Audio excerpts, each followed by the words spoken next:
Polres Semarang. Yang saya hormati Bapak Ibu guru dan staf karyawan SMK Muhammadiyah 2 Semarang.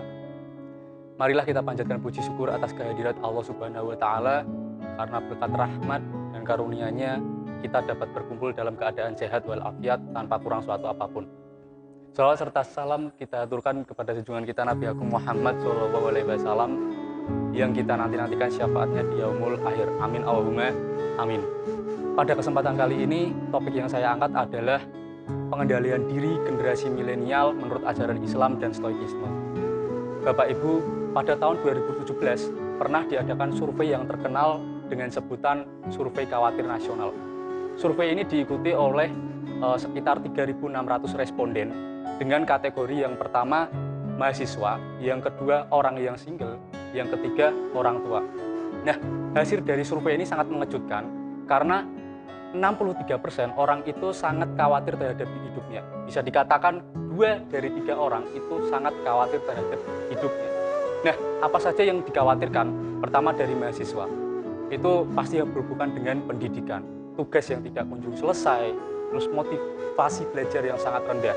Kemudian orang yang single, itu takut dengan usia yang semakin tua, tidak mendapatkan jodoh. Nah, ada juga yang merasa hubungan itu tidak menarik lagi.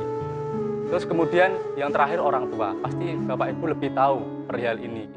Orang tua biasanya takut tentang kesehatan anak, biaya pendidikan anak. Sebenarnya hal seperti ini sudah sering terjadi di kehidupan kita, tapi yang kaitannya dengan yang sifatnya eksternal. Contohnya misalnya ditanya, kalau misalnya belum nikah, kapan nikah? Kalau saya secara pribadi santai, kenapa? Karena saya paham ada sesuatu yang dapat saya kontrol dan ada sesuatu yang tidak dapat saya kontrol. Nah, inilah yang akan kita bahas kali ini. Nah, Bapak Ibu, hal semacam ini tuh sudah sering dibahas sejak 2000 tahun yang lalu. Nah, itu akhirnya sampai tercetuslah filsafat Stoikisme. Mungkin sudah tidak asing dengan filsafat Stoikisme ya. Nah, filsafat ini mengajarkan bagaimana kita hidup selaras dengan alam. Nah, selaras dengan alam ini apa? Itu akal dan pikiran kita. Di dalam Islam pun juga dijelaskan dalam Quran surat Al-A'raf ayat 179, sungguh kami telah ciptakan untuk jahanam banyak dari jin dan manusia. Mereka mempunyai hati tetapi tidak mereka gunakan memahami, dan mereka mempunyai mata tetapi tidak mereka gunakan untuk melihat, dan mereka mempunyai telinga tetapi tidak mereka gunakan untuk mendengar. Mereka itu seperti binatang ternak, bahkan mereka lebih sesat lagi. Mereka itulah orang-orang yang lalai. Nah, kemudian kita kembali ke yang khawatir tadi. Sebenarnya apa sih yang penyebab khawatir itu sendiri? Nah, kita itu Bapak Ibu lebih sering menderita di imajinasi kita sendiri daripada di kenyataannya. Betul ya? Gitu. Imajinasi itu apa sih? Sesuatu yang berhubungan dengan masa depan, sesuatu yang belum terjadi. Kita itu sering khawatir dengan hal tersebut. Nah, dalam Quran surat An-Nahl ayat 1 ayat Allah berfirman, ketetapan Allah pasti datang, maka janganlah kamu meminta agar dipercepat datangnya. Maha suci Allah dan maha tinggi Dia dari apa yang mereka persekutukan.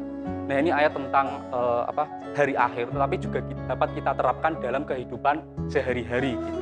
Dimana kita sebagai manusia dituntut untuk bersabar sampai pada saatnya nanti. Nah, seperti itu. Kemudian apa sih sebenarnya sih Bapak Ibu yang kita itu sering merasa masalah kita besar? Padahal sebenarnya masalah kita itu tidak besar Bapak Ibu. Masalah kita itu hanya 10%. 90%-nya bagaimana cara kita menyikapi sebuah masalah tersebut. Bagaimana cara kita menyikapinya?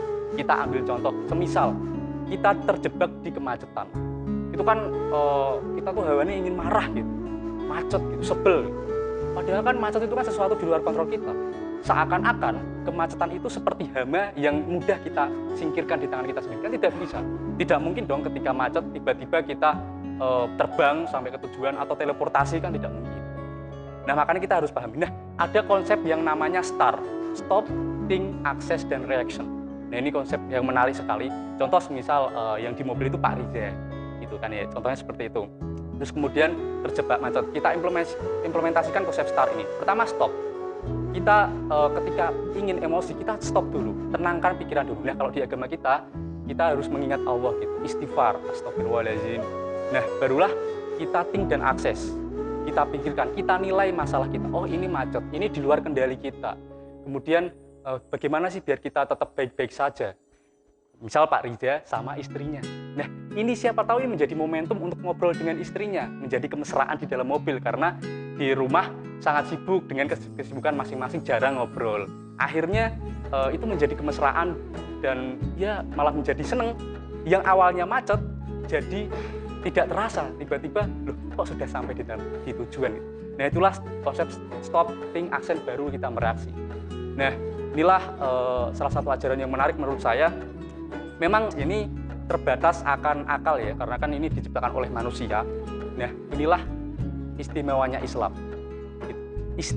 Istimewanya Islam itu adalah tidak hanya sekedar menggunakan akal atau logika, bahkan lebih dari itu. Itulah indahnya Islam gitu, Masya Allah.